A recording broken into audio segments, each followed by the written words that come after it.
Manchester United akhirnya berhasil menampilkan permainan yang oke. Hal itu terjadi saat mereka mengalahkan Crystal Palace 3-0 di ajang Carabao Cup. Nah, di laga ini, Ten Hag sendiri memutuskan untuk mencadangkan Marcus Rashford dan Bruno Fernandes, di mana ia benar-benar ingin memaksimalkan kombinasi Mason Mount, Casemiro, Garnacho, Pellistri, dan tentu saja Sofyan Amrabat. Hasilnya pun terbukti oke, tatkala permainan MU begitu smooth dan cair, sesuatu yang pada akhirnya mengundang beragam komentar. Salah satunya tentang permainan MU yang jauh lebih baik saat ada Bruno dan Rashford.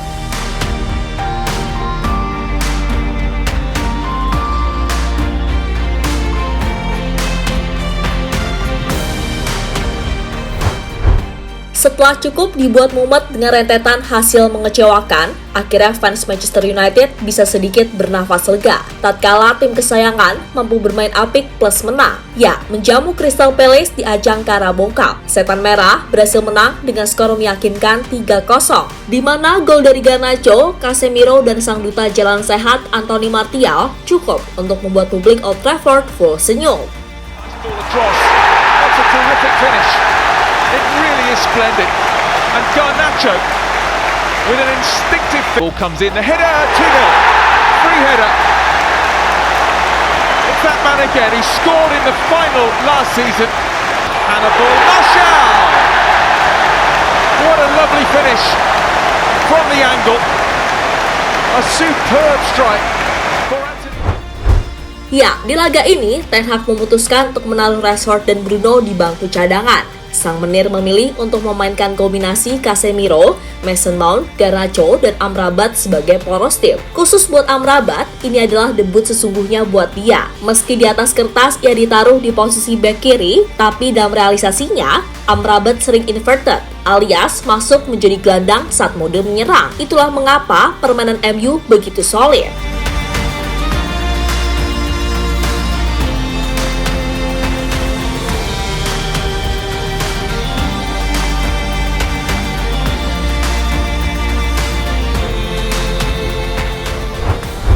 Lebih lanjut, dengan dicadangkannya Bruno, membuat Mason Mount jadi lebih bisa mengeluarkan potensinya. Emang sih, kalau Mount ini main bareng dengan Bruno, perannya seolah tertutupi sehingga hanya dianggap sebagai pemain yang cuma lari-lari nggak jelas. Dan itu terbukti dengan statistik yang ditunjukkan Mount di laga ini, di mana ia mampu membuat 3 umpan kunci, 1 crossing sukses, 2 long ball sukses, dan mengemas 1 assist.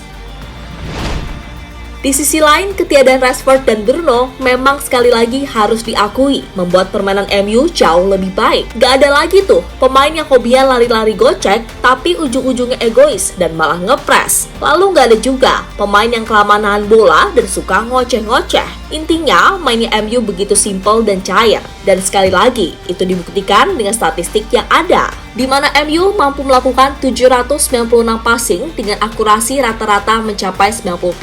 Selain itu, Setan Merah juga bisa melepas total 7 shot on target dan menciptakan 3 big change. Hal yang benar-benar patut dicoba lagi di laga berikutnya, karena memang secara permainan ini jauh lebih positif.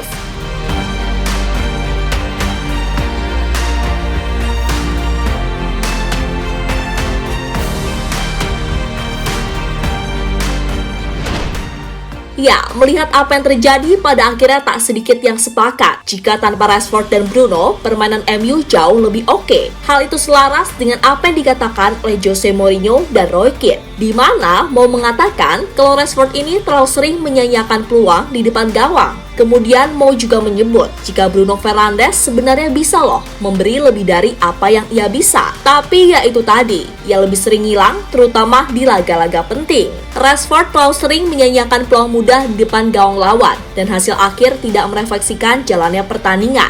Sedangkan Fernandes sebenarnya memiliki banyak hal untuk diberikan, tetapi kenyataannya ia tidak bisa. Dia bisa mengoper, dia bisa mencetak gol, dia bisa mendapatkan penalti, dia bisa mencetak penalti, dia bisa mencetak tendangan bebas, tapi dia juga lebih sering menghilang. Ucap Mo dilansir dari Talksport.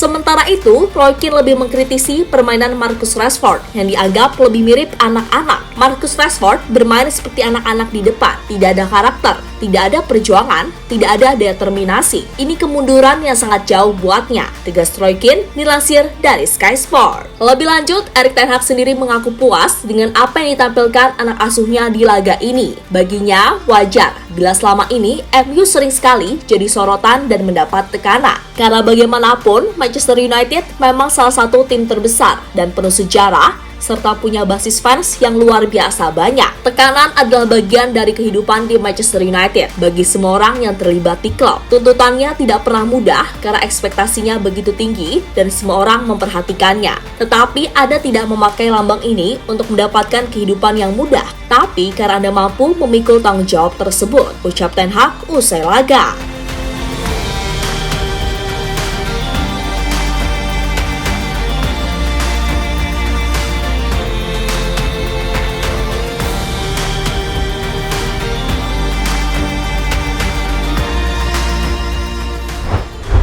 Ya, bagaimanapun kemenangan ini wajib diapresiasi. Minimal bisa jadi pelipur lara lah di tengah beragam problematika yang dihadapi.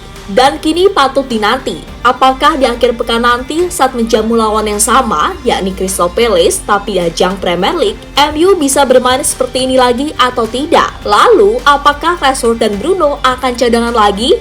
Gak yakin juga. Untuk itu kita tunggu saja, oke? Apa keputusan Pak Ten Hag besok?